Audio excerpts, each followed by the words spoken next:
Okay, welcome back to NerdVine, where we are filming in a different location today.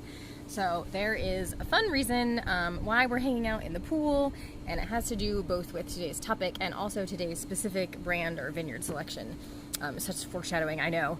So today we're going to talk about rosés. It is hot AF here right now.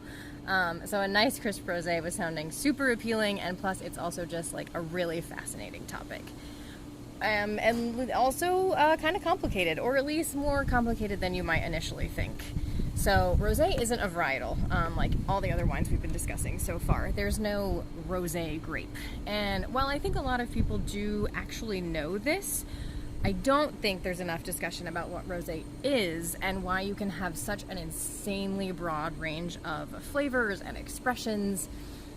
We will get to that, but another myth I want to dispel is that rosé is a blend of red and white wine. So that is an option, but it's fairly uncommon. Normally rosé is just red wine with a short maceration time, or in kind of simpler terms, you take the grape skins out of the grape juice sooner. So the juice and the skins don't soak together for as long of a period of time. All of that to say, rosé is almost always just the same grape varietals that we use for red wine. And now, this is where it gets fun, but also a little bit frustrating. So I really like dry rosé, and subsequently I know if I go for Saint-Saul grapes or Cab Sauv grapes or Pinot Noir grapes, I will get the dryness that I crave. But when people tell me they want a sweet rosé that's like a little bit on the lighter side, I'll try to steer them towards maybe a Montepulciano or a Sangiovese based rosé. One classic combination is Grenache and Gamay, which gives a lot of fruit, and I'd say maybe like an off-dry. So that one is especially good, and if you're wanting to chill it, definitely go with that one. Speaking of chilling, so rosés are typically served between 45 and 50 degrees Fahrenheit, or 7 to 10 degrees Celsius. For your super fruity light rosés, that 45 can be perfect. But if you find a rosé that's really dark, so we're leaning away from the pale peachy pink and more towards those hot pink, or even pushing like a brownish red shade of pink. Okay, that actually sounds kind of confusing, but you'll know it if you see it.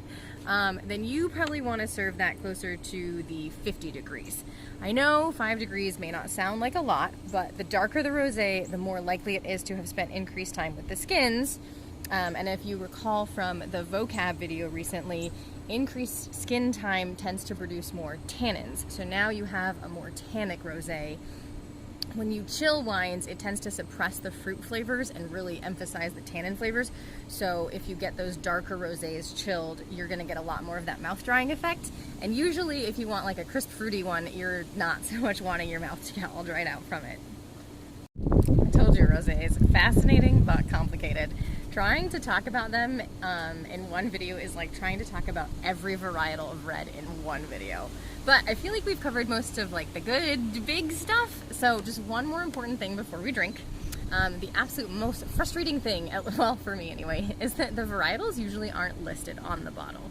So you can determine what varietals you like for your rosé, but once you do that, you're not gonna be able to just like go grab a bottle of those combinations. You'll usually need to look it up and do a little bit of maybe like internet researching if you're wanting to try something from a new vineyard or a new brand. Okay, let's loop back to why we're in the pool. I mean, besides that rosé weather and pool weather are synonymous. So I was browsing rosés, as one does, and I was like, oh, this bottle's super cute, French pool toy. And then I picked it up, and it's plastic. So I was like, okay, it's plastic, and it's called a pool toy, so like, will it float? I hope I don't have to dive for this. Oh, it's coming back. Oh my gosh, can the camera see this? It floats! Oh, that's so fun. Okay. It's not the most floaty, but it's super fun. Okay, so let's find out how it tastes. Okay, so this company also like honestly kind of vibes with what I like, which I didn't realize when I was buying it. So you can check out the site, it's in the video description, but a quick rundown is the bottles are not only safe for taking to the beach and the pool or the boat or whatever, they are 100% recyclable, even the cap.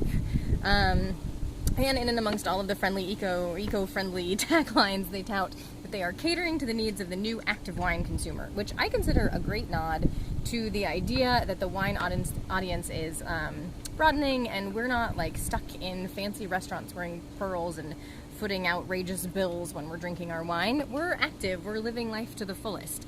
Apparently we're doing water sports.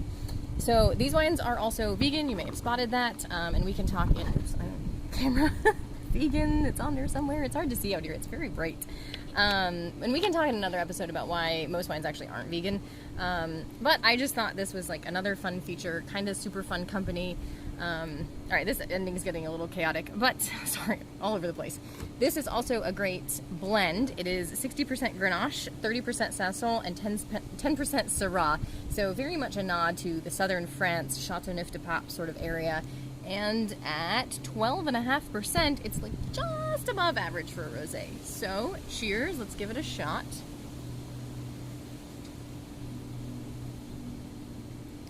I was so excited I forgot to smell before I started drinking. It does smell nice. It could be a little more chilled. I had some very hot hair.